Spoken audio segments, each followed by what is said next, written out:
안녕하세요. 코드덱입니다. 오늘은 컨텍스트 엔저니링 완전 정복 시리즈의 첫 번째 강의로 AI 컨텍스트의 기본 원리에 대해 알아보겠습니다. AI 에이전트 개발에서 가장 핵심이 되는 컨텍스트 관리의 기초를 함께 배워보시죠. 이번 강의에서 다룰 내용입니다.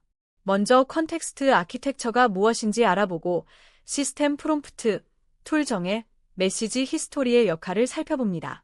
그 다음 어텐션 버지트 개념과 프로그레시브 디스클로저 원칙을 배우고 마지막으로 실제 코드로 컨텍스트 예산을 관리하는 방법을 실습하겠습니다. 컨텍스트 아키텍처란 무엇일까요? 간단히 말해서 AI 모델에게 전달되는 모든 정보의 구조를 의미합니다. 여기에는 세 가지 핵심 요소가 있습니다. 첫째, 시스템 프롬프트로 AI의 역할을 정의합니다. 둘째, 툴 정의로 AI가 사용할 수 있는 도구를 명시합니다. 셋째, 메시지 히스토리로 대화 기록을 전달합니다. 이 세 가지가 모여 하나의 완전한 컨텍스트를 구성하게 됩니다. 이해를 돕기 위해 신입사원 온보딩에 비유해 볼게요. 회사에 새로운 직원이 입사하면 어떻게 할까요? 먼저 회사 규칙과 문화를 알려줍니다. 이것이 바로 시스템 프롬프트에 해당합니다. 그 다음 사용할 수 있는 도구와 시스템을 소개하죠. 이것이 툴 정의입니다. 마지막으로 지금까지 진행된 업무 히스토리를 전달합니다. 이것이 메시지 기록이에요. AI도 마찬가지로 이 세 가지 정보가 필요합니다. 이제 코드로 살펴보겠습니다. AI 컨텍스트 인터페이스를 정의했습니다. 첫 번째 필드인 시스템 프롬프트는 문자열 타입으로 AI의 역할과 규칙을 정의합니다. 두 번째 필드인 툴즈는 툴 데퍼니션 배열로 AI가 사용할 수 있는 도구들을 나열합니다. 세 번째 필드인 메시지즈는 메시지 배열로 사용자와 AI 사이의 대화 기록을 담습니다. 이 세 가지가 AI 컨텍스트의 핵심 구성 요소입니다. 실제로 컨텍스트를 구성하는 예시를 보겠습니다.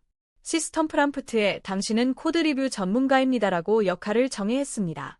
툴즈 배열에는 리드 파일이라는 파일 읽기 도구를 추가했고요. 메시지즈 배열에는 사용자가 코드 검토를 요청하고 AI가 응답하는 대화 기록이 담겨 있습니다. 이렇게 구성된 컨텍스트가 API 호출 시 AI 모델에게 전달됩니다. 시스템 프롬프트는 AI의 페르소나와 행동 규칙을 정의하는 핵심 요소입니다.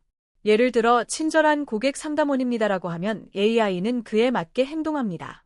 여기에 금지 사항이나 응답 형식 같은 행동 규칙도 포함시킬 수 있어요. 마치 직무 기술서처럼 구체적으로 작성하는 것이 중요합니다. 모호한 시스템 프롬프트는 일관성 없는 AI 응답으로 이어지니까요. 이제 중요한 개념인 어텐션 버짓을 알아보겠습니다. AI가 한 번에 집중할 수 있는 정보에는 한계가 있습니다. 연구에 따르면 실제 AI 에이전트 작업에서 관찰 데이터, 그러니까 파일 내용이나 API 응답 같은 것들이 전체 컨텍스트의 무려 83.9%를 차지한다고 합니다. 책상 위에 서류가 너무 많으면 중요한 문서를 찾기 어려워지는 것처럼 AI도 마찬가지예요. 컨텍스트 오버플로우 문제를 겪어보신 적 있으신가요? AI 에이전트가 긴 파일을 읽은 후에 갑자기 응답 품질이 떨어지는 현상이에요. 갑자기 멍청해지지? 라고 느끼셨다면 바로 이 문제입니다. 중요한 지시사항이나 이전 대화 맥락이 대량의 관찰 데이터에 묻혀버리면서 AI의 판단력이 흐려지는 거예요. 그래서 컨텍스트 관리가 정말 중요합니다. 어텐션 버짓을 관리하는 코드를 살펴보겠습니다. 어텐션 버짓 인터페이스를 정의했는데요. 토탈 토컨즈는 총 토큰 예산, 유스트 토컨즈는 현재까지 사용한 토큰입니다. 아브저베이션 레이시오는 관찰 데이터가 차지하는 비율이고 스레솔드는 경고 임계값으로 보통 0.7, 즉 70%로 설정합니다. 책버짓 함수는 현재 사용량이 임계값을 넘지 않았는지 확인합니다. 이 임계값을 넘으면 컨텍스트 정리가 필요한 시점이에요. 프로그레시브 디스클로저 원칙은 필요한 정보만 단계적으로 공개하는 전략입니다. 처음부터 모든 정보를 한꺼번에 주지 마세요. 대신 AI가 요청하는 시점에 필요한 정보만 제공하세요. 마치 게임에서 레벨이 올라갈 때마다 새로운 기능이 열리는 것처럼 사용자의 여정에 따라 점진적으로 정보를 노출하는 거예요. 이렇게 하면 컨텍스트를 효율적으로 사용할 수 있습니다. 퀄리티 오버 퀀터티 전략도 기억하세요. 많은 정보를 주는 것보다 핵심 정보를 정확히 전달하는 것이 더 중요합니다. 노이즈, 즉 불필요한 정보를 제거하면 AI의 집중력이 향상됩니다. 이전 대화 중 중요하지 않은 부분은 과감히 정리하고 핵심 맥락만 유지하세요. 정보의 양이 아니라 정보의 품질이 AI 응답 품질을 결정합니다. 이제 컨텍스트 예산을 관리하는 클래스를 살펴보겠습니다. 컨텍스트 버지트 매니저 클래스는 맥스 토컨즈로 최대 예산을, 커런트 토컨즈로 현재 사용량을 추적합니다. 케네드 메서드는 새 콘텐츠를 추가할 여유가 있는지 판단해요. 추가하려는 콘텐츠의 토큰 수를 추정해서 현재 사용량과 합쳐도 최대치를 넘지 않으면 트루를 반환합니다. 에스터미트 토컨즈 메서드는 간단하게 글자 수를 사로 나눠서 토큰 수를 추정하고 있어요. 컨텍스트 예산 관리의 핵심 포인트를 정리하겠습니다. 첫째, 70% 임계값에서 경고를 발생시키세요. 여유 공간 30%는 새로운 정보와 AI 응답을 위해 남겨두는 거예요. 둘째, 불필요한 히스토리는 과감히 정리하세요. 오래된 대화나 중복 정보는 삭제합니다. 셋째, 중요한 정보는 요약본으로 압축 저장하세요. 전체 내용 대신 핵심만 남기는 거예요.